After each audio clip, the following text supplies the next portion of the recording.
Partiranno in 120 da Campo San Piero per raggiungere il santo e ricevere la benedizione del priore dei francescani nella basilica. Sulle orme del santo ci saranno cavalieri e cavalli per l'8ª edizione di una delle passeggiate equestri di maggior successo nella regione. Il gruppo seguirà il percorso fatto da Sant'Antonio, dall'oratorio del Campo San Piero fino alla chiesa dell'Arcella, per poi raggiungere le piazze del Salotto Buono Padovano.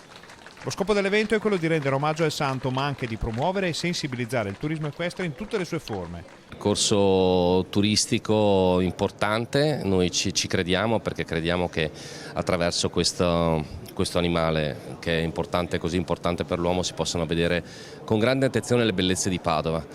con delle attenzioni sicuramente che abbiamo preteso, ma è facile pretenderle quando hai a che fare con questa organizzazione, del tipo per esempio che la pulizia delle strade la fanno direttamente loro, quindi ci sarà soltanto un'attenzione per quanto riguarda il traffico, ma per il resto credo che sarà una giornata di grande passione, di grande divertimento, che sono alla base dello sport, di qualsiasi tipo di sport.